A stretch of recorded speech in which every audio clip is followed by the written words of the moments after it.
Hello guys, welcome back to my channel pharma care.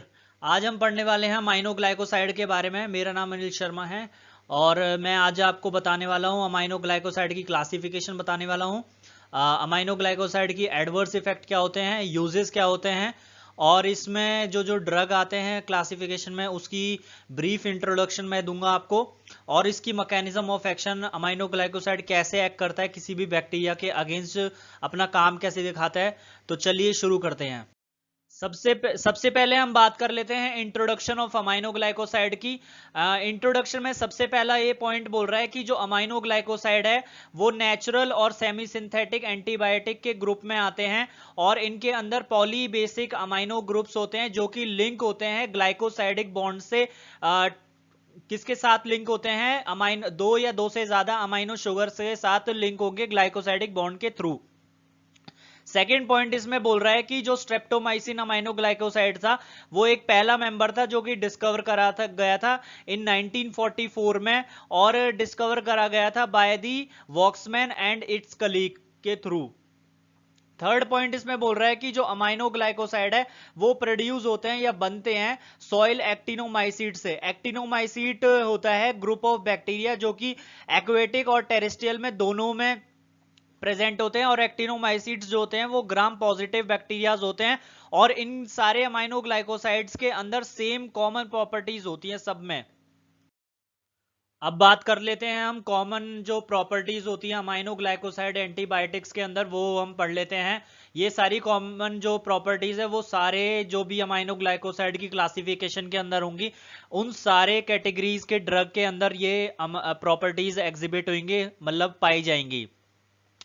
जो सबसे पहली जो प्रॉपर्टी होती है कि सारे के सारे अमाइनोग्लाइकोसाइड जो होते हैं वो सल्फेट सॉल्ट्स के रूप में ही यूज करे जाते हैं, और ये सारे अमाइनोग्लाइकोसाइड जो होते हैं वो हाईली सॉल्युबल वाटर के अंदर होते हैं, और इनका सॉल्यूशन जो होता है अमाइनोग्लाइकोसाइड की जो सॉल्यूशन होता है वो मंथ्स, बहुत सारे मंथ्स के लिए स्टेबल रहता है। अगली जो प्रॉपर्टी, सेकंड प्रॉपर्टी ये बोलती है कि जो अमाइनोग्लाइकोसाइड जो होते हैं अगर सॉल्यूशन के अंदर डाल दिया जाए तो वो तुरंत आयनाइज हो जाएंगे और ये ओरली एब्जॉर्ब नहीं होंगे और डिस्ट्रीब्यूट सिर्फ एक्स्ट्रा सेल्यूलरली होंगे, मतलब सेल के बाहर ही इनका डिस्ट्रीब्यूशन होगा। ये पेनिट्रेट नहीं कर पाएंगे, ब्रेन के अंदर पेनिट्रेट नहीं कर पाएंगे और सीएसएफ के में भी पेनिट्रेट नहीं कर पाएंगे। सेरिबल स्पाइनल फ्लूइड इसकी फुल फॉर्म होती है। थर्ड इसका जो प्रॉपर्टी आती है वो बोल रहा है कि ये जो अमाइनोग्लाइकोसाइड है वो एक्सक्रीट हो जाते हैं बिना किसी चेंज के थ्रू, यूरिन के थ्रू निकल जाते हैं ये बाय द ग्लोमेरुलर फिल्ट्रेशन। अगला इसमें प्रॉपर्टी बोल रहे हैं कि ज्यादातर सारे के सारे अमाइनोग्लाइकोसाइड्स जो होते हैं वो बैक्टीरियासाइडल एक्टिविटी दिखाते हैं, मतलब कि ये बैक्टीरिया को मार देते हैं और ज्यादा एक्टिव होते हैं एल्कलाइन पीएच के अंदर।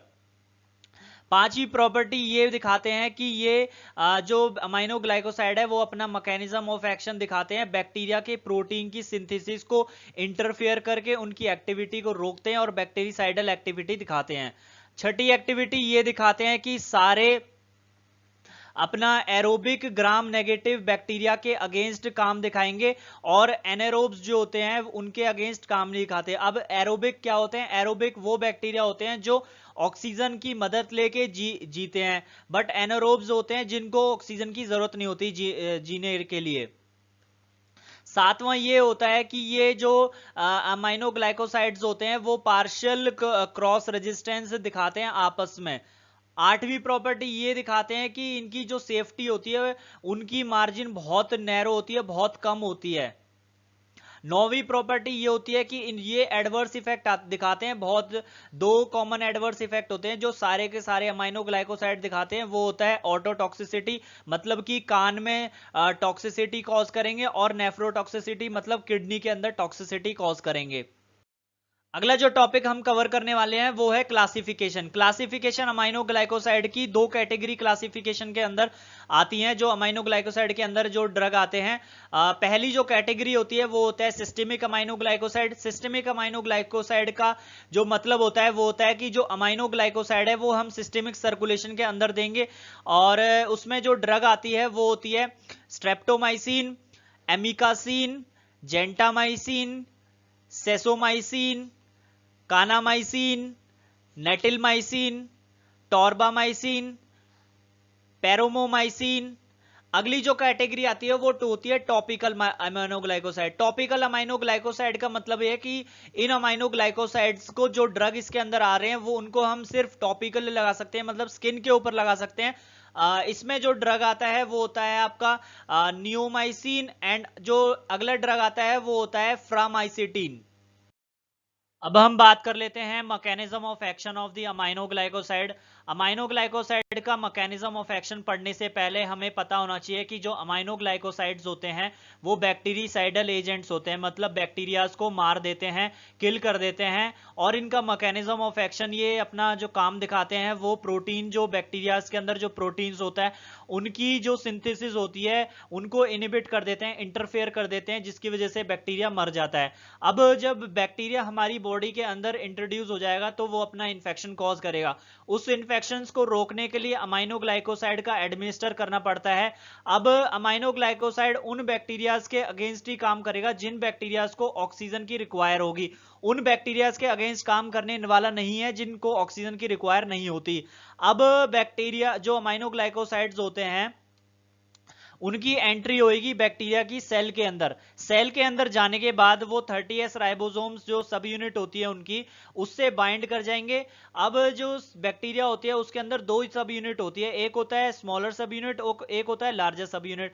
जो स्मॉलर सब यूनिट होता है वो तो होता है 30S का बना होता है, और जो लार्जर सब यूनिट होता है वो होता है 50S का बना होता है। अब अमाइनोग्लाइकोसाइड 30S राइबोसोम से बाइंड कर गया। बाइंड करने के बाद दो काम होते हैं, या तो जो प्रोटीन की सिंथेसिस की इनिशिएशन है उसको इनिबिट कर दे, उसको रोक दे, या फिर जो कोडोन है उसकी मिसरीडिंग कर दे। कोडोन क्या होता है? कोडोन होता है ट्रिपलेट होता है, ये 3 अमाइनो एसिड से बना होता है, 3 डीएनए या 3 आरएनए से बना होता है, जो हमारी मदद करता है प्रोटीन की सिंथेसिस करने में। अब इसकी ही मिसरीडिंग करेगा तो आगे प्रोटीन सिंथेसिस में दिक्कत आएगी। अब मिसरीडिंग इसने कर दी, अमाइनोग्लाइकोसाइड ने मिसरीडिंग कर दी, तो क्या करेगा? या तो प्रोटीन की सिंथेसिस की टर्मिनेशन करवा देगा, पहले ही टर्मिनेशन करवा देगा, प्रोटीन बनने से पहले ही टर्मिनेशन करवा देगा, या फिर दूसरा काम करेगा कि जो अमाइनो एसिड्स होते हैं, प्रोटीन, हर एक प्रोटीन अमाइनो एसिड से बना होता है, तो उसकी इंसर्शन जो है वो गलत इंसर्शन करवा देगा, जिसकी वजह से जो पेप्टाइड चेन है वो गलत बनेगी, जिसका रिजल्ट होगा कि वो जो प्रोटीन बनेगा बाद में वो डिफेक्टिव होगा। डिफेक्टिव प्रोटीन बनने के बाद डिफेक्टिव प्रोटीन जो बैक्टीरिया की सेल मेम्ब्रेन के अंदर चले जाएगा, इनकॉर्पोरेट हो जाएगा। इनकॉर्पोरेट होने के बाद जो परमेबिलिटी है सेल मेम्ब्रेन के अंदर, जो बैक्टीरिया की जो सेल मेम्ब्रेन है उसके अंदर जो परमेबिलिटी है उसका चेंज हो जाएगा, परमेबिलिटी चेंज हो जाएगी, डिस्ट्रप्शन हो सकती है सेल मेम्ब्रेन की डिस्ट्रप्शन हो जाएगी, तो बैक्टीरियासाइडल एक्टिविटी दिखा देगा, मतलब बैक्टीरिया की डेथ हो जाएगी। अब हम बात करते हैं जो अमाइनोग्लाइकोसाइड जो हम एडमिनिस्टर करेंगे, देंगे किसी भी पेशेंट को अगर इन्फेक्शन हो रखा है तो बैक्टीरिया की वजह से, तो उसकी डोजिंग कैसे देंगे, या किसी भी अमाइनोग्लाइकोसाइड को किस रूप में देंगे। अब हमारे पास दो ऑप्शन होते हैं, या तो हम सिंगल दें या फिर मल्टीपल डोज की तरह दें। सबसे पहला हम पढ़ते हैं कि वो सिंगल डोज में कैसे देंगे। सिंगल डोज जो हमारा होता है वो हमारा डोज हम देते हैं सिंगल इंजेक्शन के रूप में देते हैं, जो टोटल डोज हमें देना होता है अमाइनोग्लाइकोसाइड्स का। ये जो सिंगल डोज होता है वो प्रिफर क्यों करा जाता है, हम सिंगल डोज ही क्यों देते हैं, मल्टीपल डोज क्यों नहीं दे सकते? सिंगल डोज इसलिए देते हैं क्योंकि ये जो सिंगल डोज है, सबसे पहले जो मल्टीपल डोज जो हम देते हैं उसी की तरह उतना ही इफेक्टिव होता है जितना मल्टीपल डोज रेजिमेन होता है, जितना हम मल्टीपल डोज में देते हैं। और जो पीक प्लाज्मा कंसंट्रेशन है वो सिंगल डोज में भी अचीव हो जाती है, बहुत अच्छी प्लाज्मा कंसंट्रेशन अचीव हो जाती है हमें, जो हमारा फार्माकोलॉजिकल एक्शन दिखाना पड़ता है अमाइनोग्लाइकोसाइड का। अगला इसमें पॉइंट बोल रहा है कि प्रेफर क्यों करा जाता है। एक तो ये मल्टीपल डोज रेजिमेन से सेफर होता है, दूसरा ये होता है कि जो प्लाज्मा कॉन्सेंट्रेशन अमाइनोग्लाइकोसाइड्स की हमें चाहिए होती है टॉक्सिसिटी के लिए, उसका जो थ्रेशोल्ड लेवल होता है उससे कम ही रहता है सिंगल डोजिंग में, as compare to multiple dosing में वो टॉक्सिसिटी लेवल तक पहुंच सकता है, इसलिए हम सिंगल डोज यूज करते हैं। अगली जो हमें जो सिंगल डोज होता है हमारे लिए वो कन्वीनियंट होता है, इसलिए हम यूज करते हैं। जो सेकंड हम दे सकते हैं वो होता है मल्टीपल डोज रेजिमेन, मतलब कि डिवाइडेड डोज में हम दे सकते हैं। जो टोटल डोज होगा उसको एडमिनिस्टर करेंगे हम 2 से 3 इक्वली डिवाइडेड डोज में दे सकते हैं, बट ये ज्यादा यूज नहीं करा जाता। मोस्टली सिंगल डोज ही हम यूज करते हैं ताकि वो ज्यादा टॉक्सिसिटी कॉज ना करे। अब हम अगला जो टॉपिक कवर करने वाले हैं वो है हमारा adverse effect of aminoglycoside. Adverse effect of aminoglycoside basically दो मेन एडवर्स इफेक्ट होते हैं। एक होता है ऑटोटॉक्सिसिटी, एक होता है नेफ्रोटॉक्सिसिटी। बेसिकली और भी हमारे एडवर्स इफेक्ट होते हैं जो अमाइनोग्लाइकोसाइड कॉज करते हैं, बट ये दो मेन जो एडवर्स इफेक्ट होते हैं वो बेसिकली कॉज होते हैं। और भी हम आगे ब्रीफली डिस्कस करने वाले हैं एडवर्स इफेक्ट को, बट हम पहले कवर करते हैं ऑटोटॉक्सिसिटी को। ऑटोटॉक्सिसिटी का बेसिक मीनिंग होता है कि ऑटोटॉक्सिसिटी मतलब ऑटो मतलब कान के अंदर टॉक्सिसिटी कॉज करना, इसको बोलते हैं ऑटोटॉक्सिसिटी। इसमें कान के अंदर दो मेन पार्ट होते हैं, एक होता है वेस्टिबुलर रीजन, एक होता है कॉक्लियर रीजन। जो इनका काम होता है वो उसको उस काम को जो फंक्शन होता है उसका डिसफंक्शन कर देता है, उसके काम को खराब कर देता है। अमाइनोग्लाइकोसाइड उसमें टॉक्सिसिटी कॉज कर देता है। और इनका जो वेस्टिबुलर और कॉक्लियर डिसफंक्शन होता है बेसिकली वो 8th क्रेनियल नर्व डैमेज की वजह से होता है। क्रेनियल नर्व में जो 8th नर्व होती है, 8th क्रेनियल नर्व होता है, उसकी डैमेज की वजह से ये वेस्टिबुलर और कॉक्युलर डिसफंक्शन कॉज कर देता है। उसके बाद जो बता रहा है कि ये कॉज कैसे होता है, अमाइनोग्लाइकोसाइड्स जो होते हैं वो पेरिलिम्फ और एंडोलिम्फ, इनर ईयर के जो पेरिलिम्फ और एंडोलिम्फ है उसके अंदर कॉन्सेंट्रेट हो जाता है, उसके अंदर जमा हो जाता है, जिसकी वजह से प्रोग्रेसिव डैमेज होने लग जाती है वेस्टिबुलर और कॉक्लियर हेयर सेल्स की, जिसकी वजह से जो डिसफंक्शन है वो बढ़ने लग जाता है या प्रोग्रेसिव बढ़ता जाता है। जो मैनिफेस्टेशन होता है, जो कॉज होते हैं कॉक्लियर डैमेज के, वो होते हैं आपके डेफनेस कॉज हो जाएगी, और वेस्टिबुलर अगर डैमेज होगा तो उसमें कॉज होएगी कि इंटेंस बहुत तेजी से सर में दर्द होगा, डिजीनेस होने लग जाएगा, नोजिया होगा, वॉमिटिंग हो गई, वर्टिगो होगा, और नाइस्टेगमस होगा, अटैक्सिया होने लग जाएगी, सांस लेने में भी प्रॉब्लम आने लग जाएगी।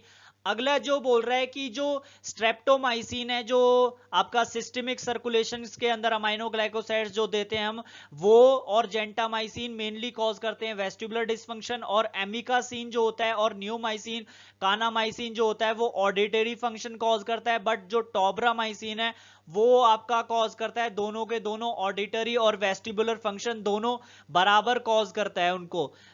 जो सबसे ज्यादा रिस्क होता है आपका जो ऑटोटॉक्सिसिटी के अंदर वो होता है आपके एल्डरली जो पेशेंट्स होते हैं उनके ज्यादा ज्यादा खतरा होता है उनके लिए। जो अगर तुम रिपीटेड अगर अमाइनोग्लाइकोसाइड्स को दे रहे हो तो उसमें भी खतरा है ऑटोटॉक्सिसिटी का। अगर तुम बार बार कंसंट्रेशन जो अमाइनोग्लाइकोसाइड्स की है वो प्लाज्मा के अंदर बढ़ाए जा रहे हो बढ़ाए जा रहे हो तो उसमें ऑटोटॉक्सिसिटी का खतरा ज्यादा है। अगला जो खतरा है हमारे पेशेंट्स को, अगर पहले से ही ऑडिटरी इंपेयरमेंट है मतलब कान में खराबी है कुछ, तो उस पेशेंट्स को भी खतरा है ऑटोटॉक्सिसिटी का। अगर तुम अमाइनोग्लाइकोसाइड के साथ साथ ऑटोटॉक्सिक ड्रग कोई भी दे रहे हो जैसे कि वैनकोमाइसिन या मीनोसाइक्लिन या लूप डायरेटिक्स कुछ भी दे रहे हो तो उसमें भी ऑटोटॉक्सिसिटी का खतरा होता है।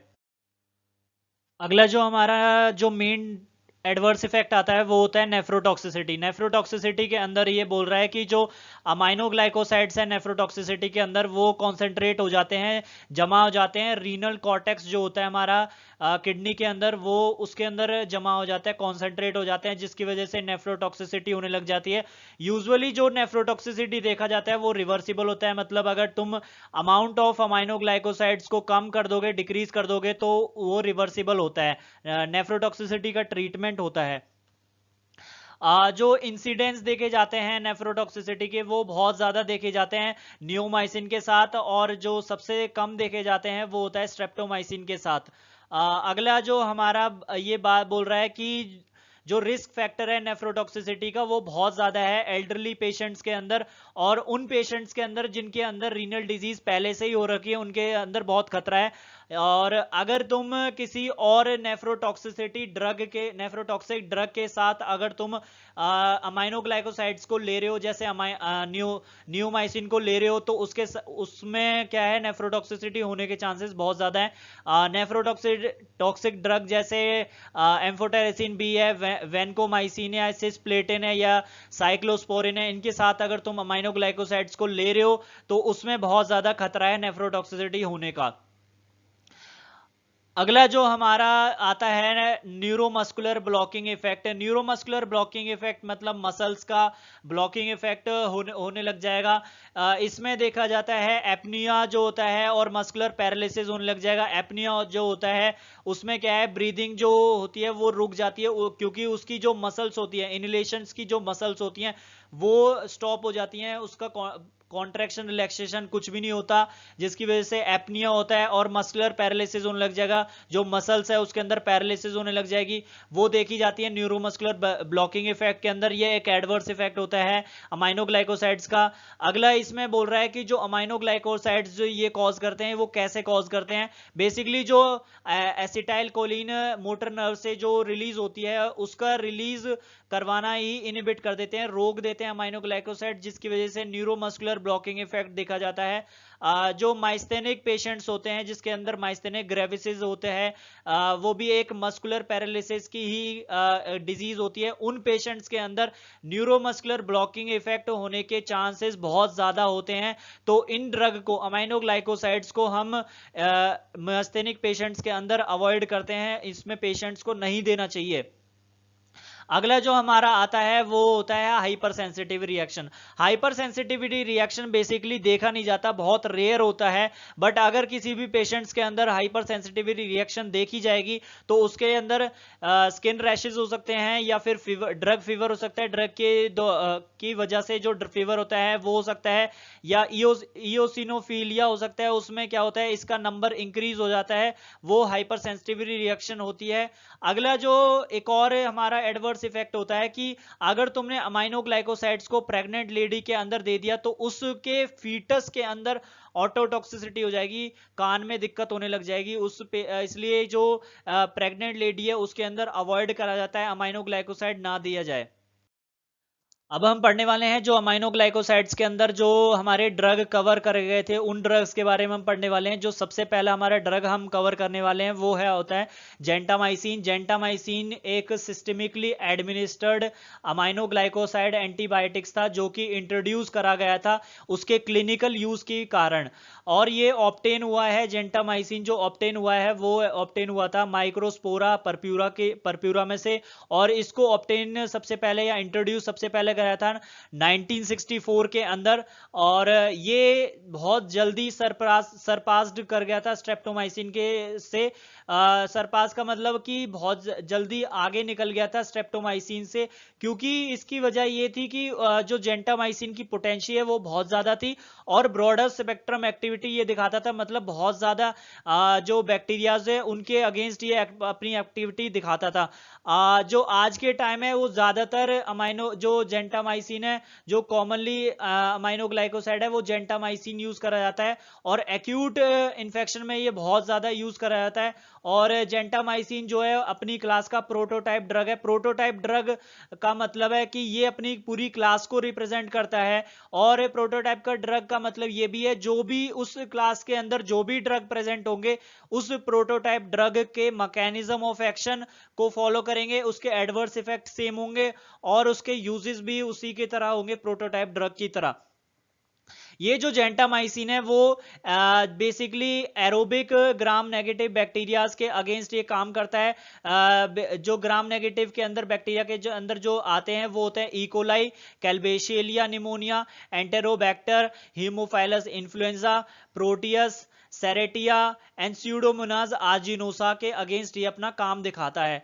अगला इसमें बोल रहा है कि जो बहुत सारे स्ट्रेन्स हैं ब्रूसिला के, कैम्फाइलोबैक्टर्स के, सिट्रोबैक्टर के, यर्शिनिया के, उन वो भी सारे जो स्ट्रेन्स हैं वो भी सारे सेंसिटिव हैं जेंटामाइसिन से, वो सारे मर जाएंगे जेंटामाइसिन से, उनके अगेंस्ट ये काम दिखाता है। अगला जो पॉइंट आता है कि जेंटामाइसिन जो है वो इनइफेक्टिव होता है माइकोबैक्टीरियम ट्यूबरक्लोसिस के अगेंस्ट, और दूसरे कोई भी माइकोबैक्टीरियम्स हो उनके अगेंस्ट अपना काम दिखाता नहीं है जेंटामाइसिन।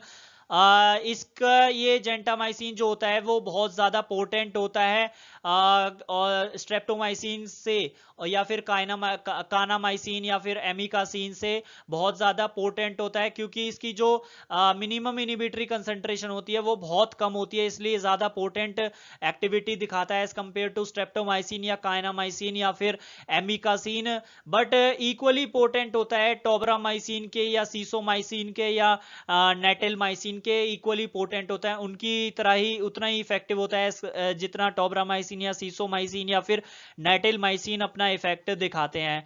और इसका सिनर्जिज्म इफेक्ट देखा जाता है बीटा लैक्टम एंटीबायोटिक्स के साथ, और स्पेशली एंटेरोकोकस एंटेरोकोकस जो एंडोकार्डिटिस करते हैं, मतलब जो हार्ट में इन्फेक्शन कॉज करते हैं, इनर हार्ट की लेयर्स में जो इन्फेक्शन को कॉज करते हैं उन बैक्टीरियाज के अंदर, और सूडोमोनास जो मेनिंजाइटिस करते हैं, मेनिंग्स जो होती है हमारी ब्रेन की जो हमारी लेयर होती है उसके अंदर इन्फेक्शन जो कॉज करते हैं, उनके अगेंस्ट ये काम दिखाते हैं।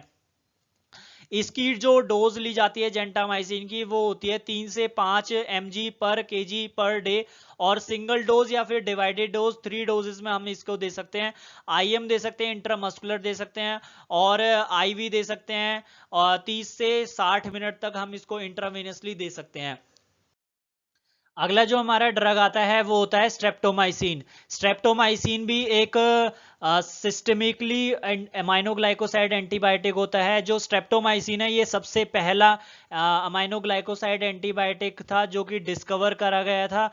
ये सबसे पुराना ओल्डेस्ट अमाइनोग्लाइकोसाइड एंटीबायोटिक था जो कि ऑब्टेन होता है हमारा स्ट्रेप्टोमाइसिन ग्रीसियस से, और पास्ट में पुराने टाइम में बहुत ज़्यादा ये यूज़ करा गया था, बट इसकी जो प्रैक्टिकली ये रिस्ट्रिक्ट करा गया है क्योंकि इसकी ट्रीटमेंट सिर्फ अब ट्यूबरक्लोसिस में ही यूज़ करा जाता है। ये जो स्ट्रेप्टोमाइसिन होता है ये बहुत ज़्यादा कम पोटेंट होता है दूसरे अमाइनोग्लाइकोसाइड से कंपेयर्ड करें तो, क्योंकि इसकी जो मिनिमम इनहिबिटरी कंसंट्रेशन होती है MCI जो होती है इसकी वो बहुत ज़्यादा होती है। स्ट्रेप्टोमाइसिन का जो एक्टिविटी होती है वो एंटी माइक्रोबियल स्पेक्ट्रम जो स्ट्रेप्टोमाइसिन की होती है वो बहुत ज़्यादा कम होती है, कुछ ही बैक्टीरिया के अगेंस्ट काम करता है, सिर्फ ये एरोबिक ग्राम नेगेटिव बेसिलीज के अगेंस्ट ही काम कर पाता है।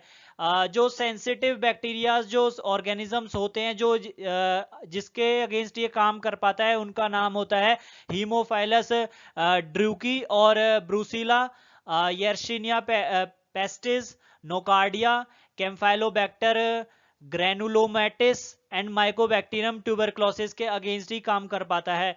कुछ स्ट्रेन्स भी होते हैं जैसे इकोलाई का स्ट्रेन हो गया, हीमोफाइलस इन्फ्लुएंजा का स्ट्रेन हो गया, और विब्रोक्लोरेला का स्ट्रेन होगा, शेगेलिया का हो गया, कैल्बेशियलिया का होगा, कैल्बेशियलिया एंट्रोकोकाई हो गया, और कुछ ग्राम पॉजिटिव बैक्टीरिया कोकाई भी होते हैं, उनके स्ट्रेन्स जो होते हैं उनके अगेंस्ट भी इनिबिशन दिखाता है ये, और बट इनका जो काम होता है वो बहुत ज़्यादा हायर कंसंट्रेशन पे ये दिखाते हैं इन स्ट्रेन्स के अगेंस्ट। और जो स्ट्रेप्टोमाइसिन होता है वो सूडोमोनास के और जो ऑर्गेनिज्म होता है सूडोमोनास उसके साथ ये काम नहीं कर पाता, ये अनअफेक्टेड होते हैं सूडोमोनास ऑर्गेनिजम्स जो होते हैं। अगला जो हमारा टॉपिक आता है वो होता है यूजेस ऑफ स्ट्रेप्टोमाइसिन हम पढ़ने वाले हैं इसमें।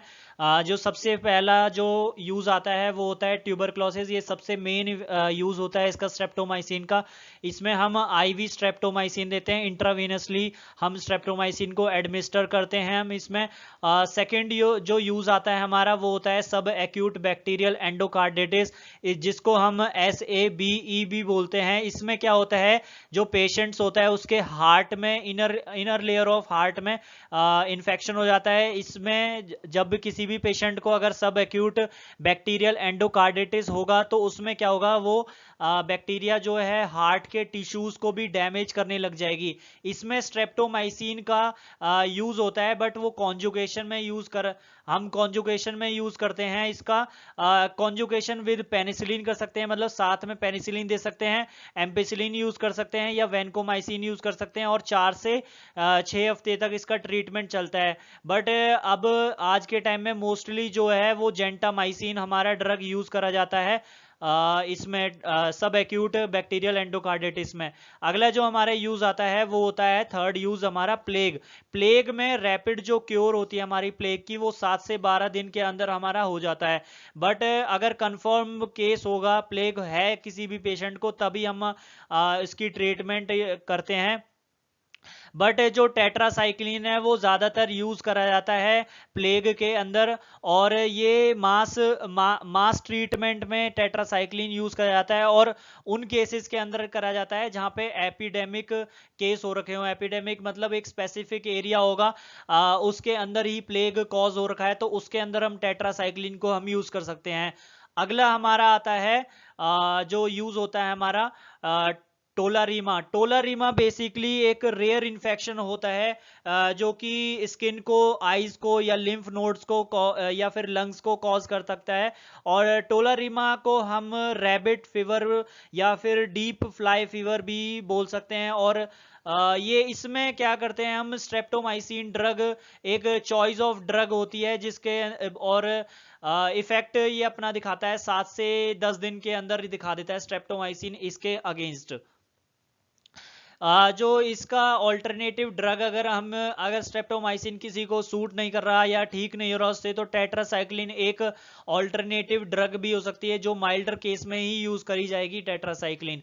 अगला जो हमारा यूज आता है कि स्ट्रेप्टोमाइसिन बहुत दूसरे सिचुएशंस में भी यूज करा जाता है, जैसे यूरिनरी ट्रैक इन्फेक्शन होता है, यूटीआई इन्फेक्शंस होते हैं जो उसमें यूज करा जाता है। पेरिटोनाइटिस में होता है। पेरिटोनाइटिस का मतलब है जो हमारा इन्फ्लेमेशन हो जाती है एब्डोमिनल लेयर के अंदर, या फिर एब्डोमिनल ऑर्गन्स जो होते हैं उसके अंदर जो लेयर होती है उसके अंदर इन्फेक्शन या इन्फ्लेमेशन होने लग जाता है। और सेप्टिसीमिया में यूज करते हैं। सेप्टिसीमिया का मतलब होता है ब्लड का इन्फेक्शन जो होता है, ब्लड के में जो इन्फेक्शन कॉज करता है उसके अंदर स्ट्रेप्टोमाइसिन हम यूज कर सकते हैं। अगला जो हमारा ड्रग आता है वो होता है टोब्रामाइसिन। टोब्रामाइसिन भी एक सिस्टमिकली अमाइनोग्लाइकोसाइड एंटीबायोटिक होता है जो कि सबसे पहले ऑब्टेन हुआ था 1970s में, और ऑब्टेन करा गया था स्ट्रेप्टोमाइसिस टेनिब्रेसिस के से। और इसकी जो एंटीबैक्टीरियल एक्टिविटी हो या फार्माकोकाइनेटिक एक्टिविटी प्रॉपर्टीज हो या फिर उसकी टोब्रामाइसिन की डोजेज हो, वो ऑलमोस्ट बिल्कुल सेम है जेंटामाइसिन की। बट ये क्या है, सूडोमोनास के अगेंस्ट या प्रोटियस के अगेंस्ट टोब्रामाइसिन 2 से 4 टाइम गुना ज्यादा एक्टिव है सूडोमोनास के अगेंस्ट और प्रोटियस के अगेंस्ट, और ऐसे बैक्टीरियाज के अगेंस्ट जो जेंटामाइसिन के अगेंस्ट रेजिस्टेंस दिखाते हैं अपना, उनके अगेंस्ट काम नहीं दिखा पाते, तो टोब्रामाइसिन उनके अगेंस्ट काम दिखाता है। बट 2 से 4 गुना एक्टिव उनके अगेंस्ट का मतलब उनको मार देता है, 2 से 4 गुना पहले मार देता है as compare to gentamicin. But हालांकि इसका यूज जो टोब्रामाइसिन का है वो कंबाइनिंग इफेक्ट में नहीं देखा जाता। फिर पेनिसिलिन जो हम यूज करते हैं एंट्रोकोकल एंडोकार्डिटिस में हम यूज करते हैं स्ट्रेप्टोमाइसिन को, बट उसमें देखा नहीं जाता टोब्रामाइसिन का जो कंबाइनिंग इफेक्ट है वो नहीं देखा जाता।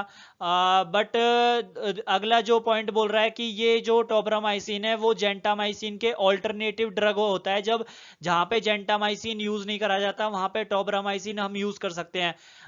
अगला इसमें बोल रहा है कि जो सीरियस इन्फेक्शंस होते हैं जैसे सूडोमोनास कॉज करता है या प्रोटियस कॉज करता है, तो उसके अगेंस्ट ये टोब्रामाइसिन अपना काम दिखाता है।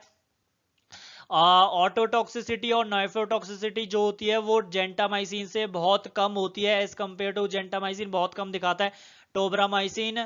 जो डोज हम लेते हैं टोब्रामाइसिन की वो होती है 3 से 5 मिलीग्राम पर केजी पर डे, 1 से 3 डोज, मतलब कि 3 से 5 मिलीग्राम हम पर केजी में देंगे और एक दिन के अंदर 3 से 5 mg दे सकते हैं। 1 से 3 डोज हम देते हैं इसकी टोब्रामाइसिन की। इसके कुछ ब्रांड प्रोडक्ट्स आते हैं मार्केट के अंदर। पहला ब्रांड प्रोडक्ट है टोबासिन। टोबासिन को हम 20, 60, 80 mg में दे सकते हैं, इन इंजेक्शंस में देते हैं इन 2 ml, और और आई ड्रॉप्स के अंदर देते हैं 0.3% आई ड्रॉप्स देते हैं टोबासिन की। और एक होता है टोब्रानेग। टोब्रानेग होता है 20, 40, 80 mg पर 2 ml ऑफ इंजेक्शंस। और टोबैक्ट जो होती है वो आई ड्रॉप होती है इसकी 0.3% ऑफ आई ड्रॉप्स होती है इसकी।